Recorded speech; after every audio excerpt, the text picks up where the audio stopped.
श्री सत्यव्रत राघवेंद्र मुनिपान सद्बोध सध्यानपान सत्याविज्ञ कराब्जोत्थान पंचाशद्वर्ष पूजकान सत्य प्रमोद तीर्थार्यान नौमि न्याय सुधारतान।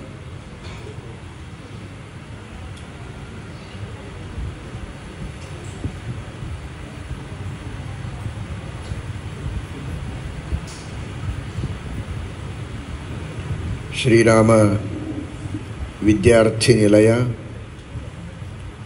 ಶ್ರೀರಾಮಚಂದ್ರನ ಆದರ್ಶವನ್ನು ಪರಿಪಾಲನೆ ಮಾಡುವಂತಹ ವಿದ್ಯಾರ್ಥಿಗಳ ನಿಲಯವಾಗಬೇಕು.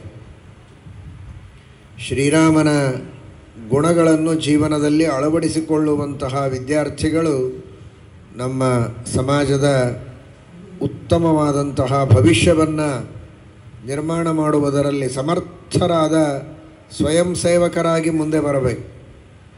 ಅದು ನಮ್ಮ ಗುರುಗಳ ಕನಸು, ಶ್ರೀರಾಮ ವಿದ್ಯಾರ್ಥಿ ನಿಲಯದ ಉದ್ದೇಶ. ವಾಲ್ಮೀಕಿ ರಾಮಾಯಣದಲ್ಲಿ ತಿಳಿಸುವಂತೆ ಶ್ರೀರಾಮಚಂದ್ರನ ಅನೇಕ ಅದ್ಭುತವಾದಂತಹ ಆದರ್ಶವಾದ ಗುಣಗಳು, ಶ್ರೀರಾಮಚಂದ್ರನ ಔದಾರ್ಯ, ಶ್ರೀರಾಮಚಂದ್ರನ ಪಿತೃಭಕ್ತಿಯನ್ನು ಹೇಗೆ ಮಾಡಬೇಕು ಅಂತ ತೋರಿಸಿದಂತಹ ಅದ್ಭುತವಾದ ಗುಣ. ಇವತ್ತು ಎಲ್ಲ ಯುವಕರು ವಿಶೇಷವಾಗಿ ತಾವು ಎಷ್ಟೇ ವಿದ್ಯಾವಂತರಾದರೂ, ಉದ್ಯೋಗವನ್ನು ಮಾಡ್ತಾ ಇದ್ದರೂ, ಉನ್ನತ ಅಧಿಕಾರದಲ್ಲಿ ಇದ್ದರೂ, ಶ್ರೀಮಂತರಾದರೂ, ಬೇಕಾದಷ್ಟು ಜನರಿಗೆ ಹೊಟ್ಟೆಗೆ ಹಾಕ್ತಾ ಇದ್ದರೂ ಕೂಡ ತಂದೆ ತಾಯಿಗಳಲ್ಲಿ ಭಕ್ತಿಯನ್ನು ಮಾಡಬೇಕು, ಅವರ ಸೇವೆಯನ್ನು ಮಾಡಬೇಕು, ಅವರ ಮನಸ್ಸಿಗೆ ನೋವಾಗುವಂತೆ ನಡೆದುಕೊಳ್ಳಬಾರದು. ಇದು ಎಲ್ಲ ಯುವಕರಲ್ಲಿ ಇರಬೇಕಾದ ಶ್ರೀರಾಮಚಂದ್ರನ ಆದರ್ಶ. ಶ್ರೀರಾಮಚಂದ್ರನೇ ಜಗತ್ತಿಗೆ ತಂದೆ, ಜಗತ್ತಿಗೆ ತಾಯಿ. ಅವನಿಗೆ ತಂದೆ ತಾಯಿಗಳು ಮತ್ತೊಬ್ಬರಿಲ್ಲ. ಆದರೂ ಶ್ರೀರಾಮಚಂದ್ರ ತಂದೆ ತಾಯಿಗಳ ಮಾತಿಗಾಗಿ ತಾನು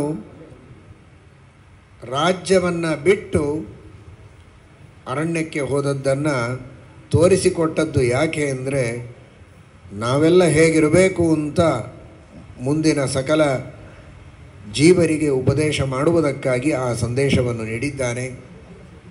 ಅದಕ್ಕೋಸ್ಕರ ಎಲ್ಲ ಯುವಕರು ಕೂಡ ಯಾರು ಅರಣ್ಯಕ್ಕೆ ಹೋಗಬೇಕಾದ ಅವಶ್ಯಕತೆ ಇಲ್ಲ. ಆದರೆ ತಂದೆ ತಾಯಿಗಳನ್ನು ಅರಣ್ಯಕ್ಕೆ ಕಳಿಸದೇ ಇದ್ದರೆ ಸಾಕು, ಶ್ರೀರಾಮಚಂದ್ರನ ಆದರ್ಶವನ್ನು ಪರಿಪಾಲನೆ ಮಾಡಿದಂತೆ ಆಗತ್ತೆ. ಜೊತೆಗೆ ಒಂದು ಸಂಯಮ, ಇಂದ್ರಿಯ ನಿಗ್ರಹ. ಎಂತಹ ಪರಿಸ್ಥಿತಿಯಲ್ಲಿಯೂ ಕೂಡ ತಾನು ತನ್ನ ಇಂದ್ರಿಯದ ನಿಗ್ರಹವನ್ನು ಮಾಡಬೇಕು, ಸಂಯಮದಿಂದ ಇರಬೇಕು. ಏಕಪತ್ನಿ ವ್ರತಸ್ಥನಾಗಿರುವಂತಹ ಶ್ರೀರಾಮಚಂದ್ರನ ಆದರ್ಶವನ್ನು ಪರಿಪಾಲನೆ ಮಾಡಬೇಕು ಅಂದರೆ ಯಾವುದೇ ರೀತಿಯ ತಪ್ಪುದಾರಿಗೆ ಹೋಗದಂತೆ ಒಂದು ನಿಷ್ಠೆಯಿಂದ ಇಂದ್ರಿಯಗಳ ನಿಗ್ರಹವನ್ನು ಮಾಡಿ ಬ್ರಹ್ಮಚರ್ಯದಿಂದ ತಾನು ಅಧ್ಯಯನವನ್ನು ಮಾಡಬೇಕು. ಅಧ್ಯಯನದ ನಂತರದಲ್ಲಿಯೂ ಕೂಡ ಯಾವುದೇ ರೀತಿಯ ತಪ್ಪುದಾರಿಗೆ ಹೋಗದೇ ಇದ್ದಂತೆ ತನ್ನ ನಿಯಂತ್ರಣವನ್ನು ತಾನು ಮಾಡಿಕೊಳ್ಳಬೇಕು ಅನ್ನುವ ಆದರ್ಶವನ್ನು ಶ್ರೀರಾಮಚಂದ್ರನಿಂದ ಪಡೆದುಕೊಳ್ಳಬೇಕು. ಶ್ರೀರಾಮಚಂದ್ರನ ಅತ್ಯಂತ ಭಕ್ತನಾದಂತಹ ಪ್ರೀತಿಯ ತಮ್ಮನಾದ ಲಕ್ಷ್ಮಣ ತೋರಿಸಿಕೊಟ್ಟಂತಹ ಆದರ್ಶ. ನಾಹಂ ಜಾನಾಮಿ ಕೇಯೂರೆ ನಾಹಂ ಜಾನಾಮಿ ಕುಂಡಲೆ ನೂಪುರೇ ತ್ವಭಿಜಾನಾಮಿ ನಿತ್ಯಂ ಪಾದಾಭಿವಂದನ. ಸೀತೆಯ ಆಭರಣಗಳನ್ನು ಗುರುತು ಹಿಡಿಯಬಹುದಾ ಅಂತ ಕೇಳಿದರೆ ನನಗೆ ಗುರುತಿಲ್ಲ ಅಂತಾನೆ. ಆ ಭುಜಾಭರಣಗಳು, ಕರ್ಣಾಭರಣಗಳು ಯಾವುದರ ಬಗ್ಗೆ ನನಗೆ ಪರಿಚಯ ಇಲ್ಲ. ಯಾಕೆ ಅಂದರೆ ಸ್ವಂತ ವೈನಿಯಾಗಿದ್ದರೂ ಕೂಡ ತಲೆ ಎತ್ತಿ ಮಾತನಾಡಿಲ್ಲ ಅವಳ ಜೊತೆಗೆ. ಅವಳ ಪಾದವನ್ನು ನೋಡಿ ಮಾತನಾಡ್ತಾ ಇದ್ದೆ, ಪಾದಕ್ಕೆ ನಮಸ್ಕಾರ ಮಾಡ್ತಾ ಇದ್ದೆ. ಗೆಜ್ಜೆಗಳನ್ನು ಗುರುತು ಹಿಡಿಯಬಹುದೇ ಹೊರತು ಕರ್ಣಾಭರಣಗಳನ್ನು ಗುರುತು ಹಿಡಿಯೋ ಹಾಗಿಲ್ಲ, ಕುಂಡಲಗಳನ್ನು ಗುರುತು ಹಿಡಿಯೋ ಹಾಗಿಲ್ಲ ಅಂತಾನೆ. ಇದು ಆದರ್ಶ. ಇವತ್ತಿನ ಎಲ್ಲ ಯುವಕರಲ್ಲಿ ವಿದ್ಯೆಯ ಜೊತೆಗೆ ವಿನಯ ಇರಬೇಕು, ಬ್ರಹ್ಮಚರ್ಯ ಇರಬೇಕು. ಆ ತರಹದ ಒಂದು ಬ್ರಹ್ಮಚರ್ಯ, ಅಂತಹ ವಿನಯ, ಭಕ್ತಿ, ಶ್ರದ್ಧೆ, ಸಮಾಜ ಸೇವೆಯನ್ನು ಮಾಡುವಂತಹ ಮನೋಭಾವ, ಪರೋಪಕಾರಕ್ಕಾಗಿ ತನ್ನನ್ನು ತಾನು ಅರ್ಪಿಸಿಕೊಳ್ಳುವಂತಹ ಒಂದು ಸಮರ್ಪಣ ಭಾವ, ಇವುಗಳು ಶ್ರೀರಾಮಚಂದ್ರನ ಆದರ್ಶವಾಗಿ ನಮ್ಮ ಎಲ್ಲ ಯುವಕರಲ್ಲಿ ಬರಬೇಕಾಗಿದೆ. ಅದಕ್ಕಾಗಿ ಈ ಶ್ರೀರಾಮ ವಿದ್ಯಾರ್ಥಿ ನಿಲಯ ಅಂತ ಹೆಸರಿಟ್ಟದ್ದು. ಆ ಶ್ರೀರಾಮಚಂದ್ರನ ಪೂರ್ಣವಾದ ಅನುಗ್ರಹ ನಮ್ಮ ಎಲ್ಲ ವಿದ್ಯಾರ್ಥಿಗಳಲ್ಲಿ ಆಗಬೇಕು.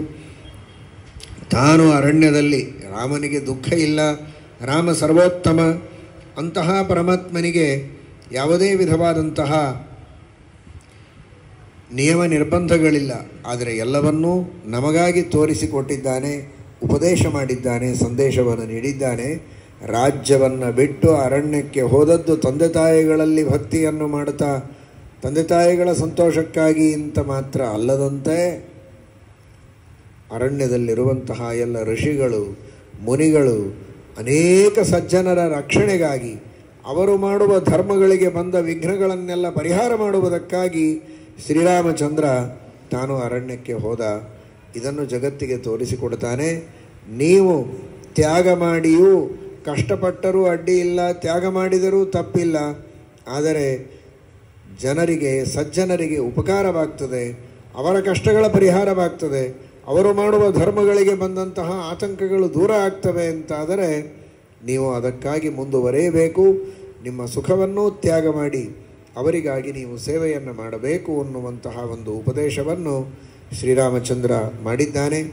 ಅಂತಹ ಆದರ್ಶವನ್ನು ಇಟ್ಟುಕೊಂಡ ವಿದ್ಯಾರ್ಥಿಗಳು, ಯುವಕರು ಈ ಶ್ರೀರಾಮ ವಿದ್ಯಾರ್ಥಿ ನಿಲಯದಲ್ಲಿದ್ದು ಅಂತಹ ಒಂದು ಶಿಕ್ಷಣವನ್ನು ಪಡೆದು ರಾಮದೇವರ ಅನುಗ್ರಹದಿಂದ ಅವರೆಲ್ಲ ನಮ್ಮ ಸಮಾಜದ ದೊಡ್ಡ ಭವ್ಯವಾದ ಭವಿಷ್ಯಕ್ಕೆ ಕಾರಣರಾಗಬೇಕು ಅನ್ನುವಂತಹ ಅಪೇಕ್ಷೆ ನಮ್ಮ ಗುರುಗಳದು. ಅವರ ಒಂದು ವಿಶೇಷವಾದ ಅನುಗ್ರಹ. ಎಲ್ಲ ಇತಿಹಾಸವನ್ನು ತಿಳಿಸಿದ್ದಾರೆ. 82ನೆಯ ಇಸ್ವಿಯ ಚಾತುರ್ಮಾಸ್ಯದಲ್ಲಿ ನಮ್ಮ ಗುರುಗಳು ಈ ಒಂದು ದೊಡ್ಡ ನಿವೇಶನವನ್ನು ಪರಮಾನುಗ್ರಹ ಮಾಡಿ ಕೊಟ್ಟು ಮುಂದೆ ಬರುವಂತಹ ಎಲ್ಲ ವಿದ್ಯಾರ್ಥಿಗಳಿಗೂ, ಎಲ್ಲ ಜನರಿಗೂ ಕೂಡ ಒಂದು ದೊಡ್ಡದಾದಂತಹ ಆಧಾರವನ್ನು ಮಾಡಿಕೊಟ್ಟಿದ್ದಾರೆ.